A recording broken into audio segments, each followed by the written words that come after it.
ভাই আমি কি করবো এখন? আমি যদি শিমুল ভাইয়ের কথা বলি, তার ফ্যামিলি, তার বাবার চাকরি চলে গেছে অসুস্থতার কারণে, সে এখন অক্ষম, সে কাজ করে খাইতে পারে না, সে কোনো কিছু করতে পারতেছে না।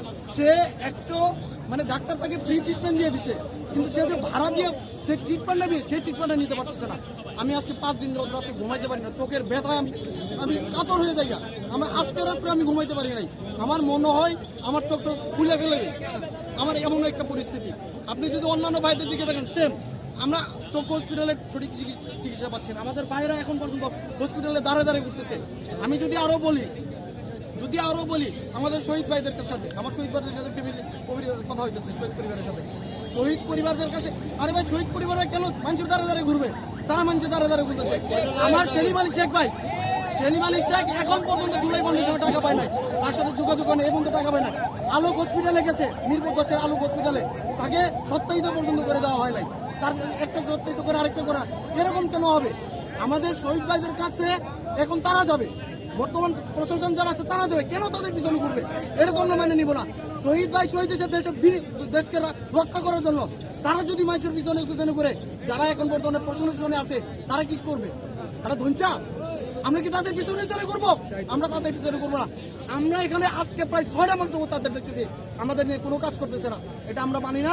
আজকে এখান থেকে ফয়সালা না হওয়া পর্যন্ত আমরা এই রাজপথ ছাড়বো না। ঠিক আছে, আমাদের আহত হয়ে যে কোনো ট্রিটমেন্ট না দেওয়া হবে সে পর্যন্ত আমরা মানি না। আমাদের অধিকার আমাদের ফিরিয়ে দিতে হবে।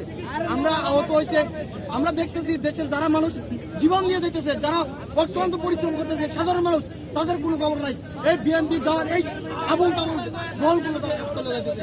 ভাই আমরা তো ক্ষমতায় এদের চাই নাই।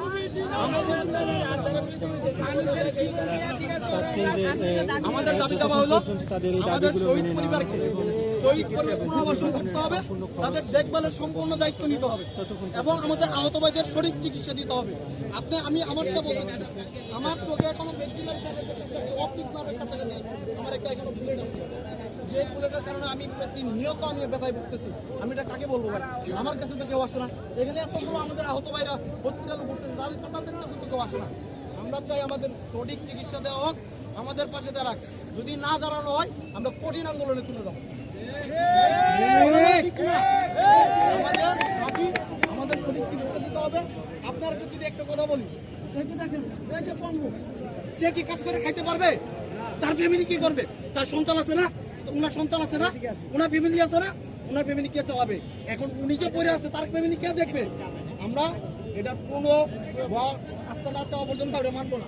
এই যে দেখেন পা নাই, আপনারা দেখেন পা নাই, এখন সে কাজ করে কিভাবে খাবে? তার ফ্যামিলি তার দিকে তাকা আছে, সে একদম কর্মক্ষম মানুষ ছিল, সে কিছু করতে পারতেছে না। আমরা এটা মানি না।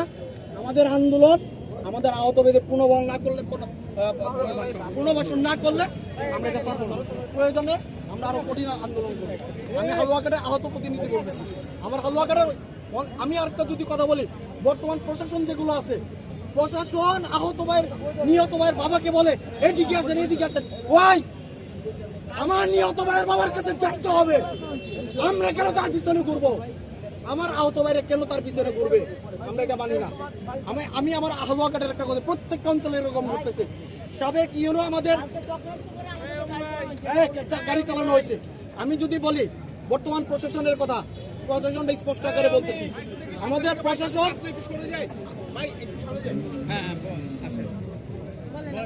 আমাদের প্রশাসনের বর্তমানে কথা বলি, আমাদের সাবেক ইউনো হালুয়াঘাটের এরশাদ স্যার, উনি আহতদের পুনর্বাসন করার জন্য বিভিন্ন ধরনের প্রক্রিয়া করছেন।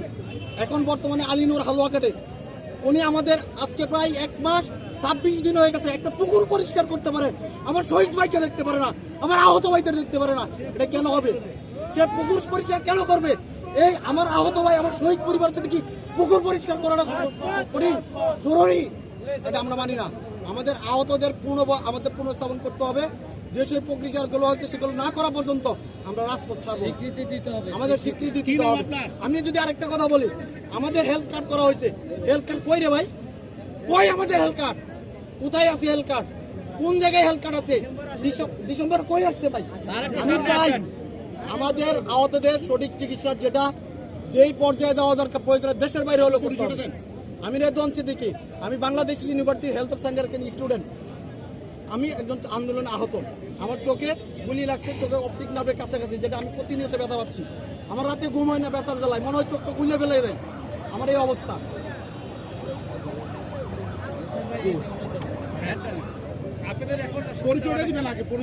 আমার নাম নেসারউদ্দিন নাইম, আমি একজন শিক্ষক। এই ছাত্র জনতা আন্দোলনে আমরা সামনে সারিতে ছিলাম, ছাত্র জনতার সামনে ছিলাম। আজকে দীর্ঘ 5 মাস পরেও দেখা যাচ্ছে সরকার বিভিন্ন কাজ নিয়ে ব্যস্ত আছে, আমাদেরই সরকার, কিন্তু আমাদের দিকে তাদের তাকানোর কোনো সময় নাই। এটা তো হতে পারে না ভাই। আপনারা যারা সাংবাদিকতা করছেন, আপনাদের কারো হাত যায় না, পা যায় না, অনেকেরই গেছে, কিন্তু এখানে যারা আছেন, যার হাত পা না গেছে সে তো বুঝবেন আমাদের কষ্ট। অনেকের ঘুম হচ্ছে না, আজকে 6-7 মাস কর্ম নাই, কাজ নাই, কিভাবে ওরা বাঁচবে? এরকম রাষ্ট্রের জন্য কি আমরা হাত পা দিয়েছি? যেহেতু অধিকার আদায় রাজপথেই হয়, আমাদের একটা স্লোগান ছিল দালালি না রাজপথ। উত্তর কি ছিল? রাজপথে থেকে স্বৈরাচার হাসিনাকে পালিয়ে যেতে বাধ্য করেছি। এখন আমাদের দাবি আদায় করতে যা করা লাগে তাই আমরা করবো। আমরা জানি কিভাবে আঙ্গুল পাকা করতে হয়, আমরা জানি কিভাবে দাবি আদায় করতে হয়। এটা আমাদের দাবি না, শুনেন, আমাদের কোনো দাবি, আমাদের অধিকার। 18 কোটি মানুষকে আমরা মুক্ত করেছি, আমরা কেন কষ্ট করবো? আমরা কেন রাজপথে নামবো? সুতরাং কে সরকারে আছেন, কে মন্ত্রী আছেন, কে উপদেষ্টা, কে কোন কমিটি, সেটা আমাদের দেখার সময় নাই। আপনি রাজনীতি করেন, মন্ত্রী হন, সমস্যা নাই। আপনি 9টা 5টা অফিস করেন, অসুবিধা নাই। আমার ভাইয়ের অধিকার ফেরত দিতে হবে, তাকে ভালোভাবে বাঁচতে দিতে হবে, তার পরিবারের ভরণ পোষণের দায়িত্ব নিতে হবে। কথা সোজা, আমাদের 7টা, কমপক্ষে 7টা দাবি রয়েছে, আরো বাড়তেও পারে।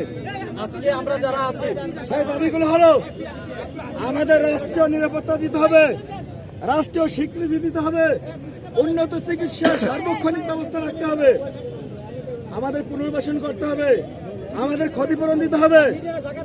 এই যে আপনারা প্রশ্ন করেন জুলাই ফাউন্ডেশন টাকা দেয় না, আরে ভাই 1 লাখ করে টাকা দিচ্ছে, তাও পাইছে মাত্র 1,500 মানুষ, সবলে 2,500, 30,000-এর মধ্যে 2,500 মানুষ টাকা পেয়েছে, 1 লাখ।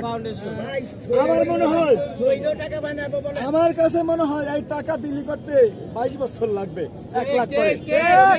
আরে বাবা, আমার তো 7-8 লাখ টাকা ঋণ হয়ে আছে। আমরা অনেকেই, অনেকের কর্ম নাই, সংসার চলে কিভাবে?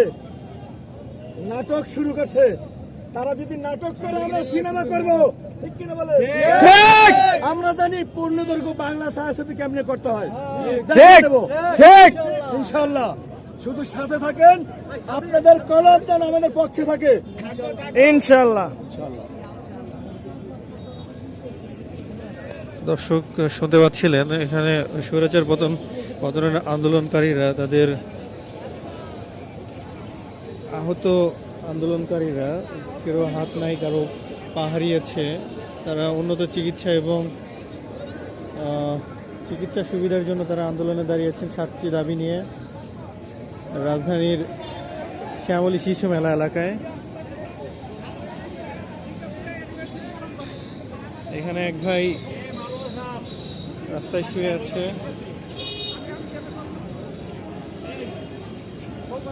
তারা বিভিন্ন দাবি নিয়ে দাঁড়িয়েছে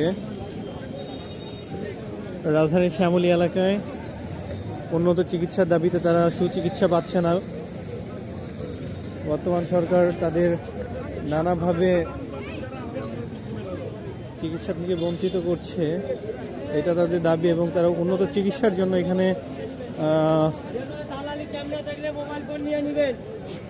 দাঁড়িয়েছে।